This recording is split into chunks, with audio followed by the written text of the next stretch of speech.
The M1 rifle. We carry them here at Collectors Firearms. We have a lot in stock, and we sell a lot of M1s. When we sell them, we frequently get a question about the best way to go about lubricating the firearm before you shoot it. And there are some special concerns about the way that you lubricate the M1 rifle, and I'm going to discuss those in this video. To start with, you're going to need two things. You're going to need some gun oil, and more importantly, you're going to need gun grease. The M1 rifle really needs gun grease more than it needs oil, and that's because this is an open operating system, the result of which is that if you use too much oil, the oil gets slung off of it as a result of the forces associated with operating. So, to get started, I'm going to break the gun down a little bit into component parts to make it a little easier to get it lubed up and ready. The rifle that I chose for this is actually an especially nice one that I'm really proud of. When I priced it, I kind of fell in love with it. This is a September 1944 Springfield in as-built condition. It didn't last like that forever, but it eventually ended up in this as-built condition, possibly because it went through the civilian marksmanship program. But the rifle does exhibit parts configuration that would have been what it would have looked like when it left Springfield in the autumn of 1944. Especially the wood is the hard part within that equation. As-built Garands are fascinating firearms, and I admittedly like them myself. So, now that we're broken down, I'm going to start by describing where we would put gun grease. Where I like to start in greasing a Garand is with the operating rod. So in the operating rod, you have a series of raceways, particularly this one here, and this one interacts with the right-hand locking lug on the bolt.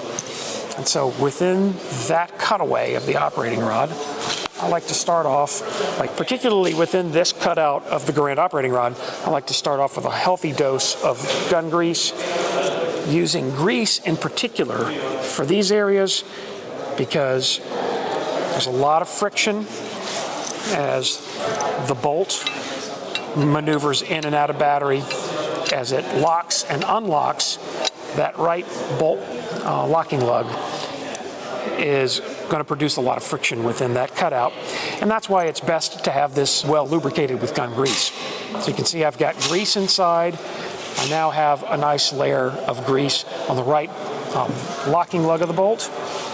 I'm going to move on to what I think should be lubricated next, and that is specifically the area right in here, the cutaways, the recesses and raceways associated with the left locking lug of the bolt.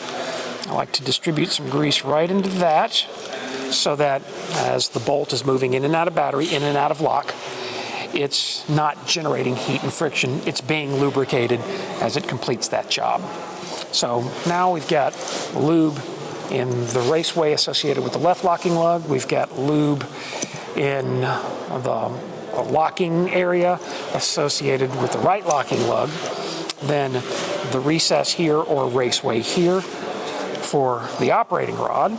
I like to get some in there, and that's because of the pad. The pad is this little raised section here on the operating rod. The number one area where you see operating rods move out of specification for safe operation is with that pad. With a lot of built-up friction, if you get a lot of wear on that pad, suddenly the operating rod does not snap to and remain in the recesses on the right side of the receiver. So, best way to prevent that from happening is to make sure that it is well lubricated, which I have done now. You know what? Just for good measure, put a little bit right there on the pad. So long as that pad is well lubricated, it's going to minimize the amount of wear that's imposed on it and therefore keep the part in service longer. Now that I've got the operating rod back in place, I'm going to reinstall the bolt.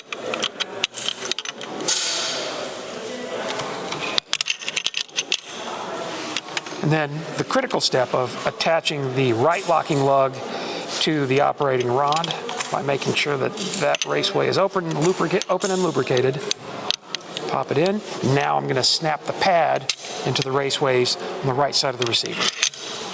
So you can see we've got grease in there, got grease in on the surfaces of the inside of the left side of the receiver. We have grease inside the op rod. We have grease inside the receiver to accommodate both the right and left locking lugs. That's all largely ready to go, but there's one more critical area I want to point out, and it's this spot right here. On the bottom side of the barrel shank, I like to put a little grease right there.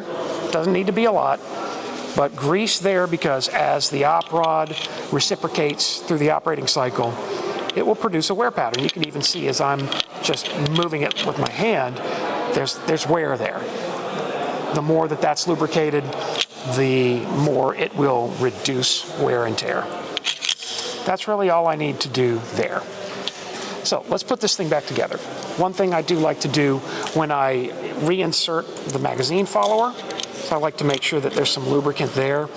It's best to use a little grease, very little. I'll put it inside the recesses that are designed to accept the follower. Get that grease in there. It's not a high wear part, but it's good to have a little bit of lubricant in there anyway. Yeah, so that's good to go now. I'm just going to go ahead and quickly reinstall all of these components.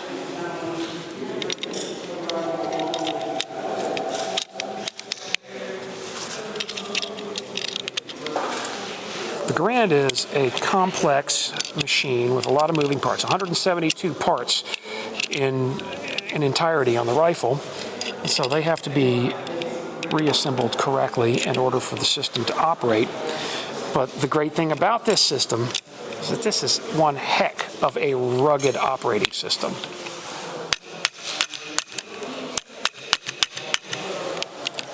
The Garand rifle proved that in combat during the Second World War and even during the Cold War, during an era when the M1 rifle remained in service. Okay, now that we've got the bolt, the raceways associated with the receiver and the operating rod, once that's all been lubricated with grease, the time has come to break out a little bit of oil. Because I use oil on the M1 rifle in places like the trigger group. Trigger group is for the most part enclosed. It's protected from the intrusion of dirt or sand from outside of the rifle. And so just to make sure that everything doesn't descend into dryness, I put a little oil on the trigger spring. I also tend to put a little bit of grease on the primary and secondary sears. So on the hammer, you've got that surface there associated with engaging the primary sear, and then when you release the trigger, allowing it to engage the secondary sear. So I like to get a little grease on both the primary and secondary sear notches. A little bit of oil on the spring. Now this rifle's in good shape and it's really nice and clean, so I don't need to go over the top with getting oil on these internal components. And I think it's basically ready to reassemble at this point. So let's get the gun back together. This is an extremely nice September 44 dated GAW stock with the cartouching from the inspecting officer at Springfield who was there during the latter half of 1944. All right. Gun's nice and lubricated and ready for action. The great thing about the Garand is that the operating system of this rifle is so rugged and so reliable that with just a minimum of preventive maintenance and lubrication, the weapon will function as it's supposed to indefinitely. But it's important to make sure that the gun is properly lubricated, and that was the whole reason that we came here today to film this video, and that is to just provide some basic information for the new Garand buyer about where they need to use gun oil and where they need to use gun grease instead. The two together will keep the M1 rifle in operating condition and ensure that the rifle will last for years to come.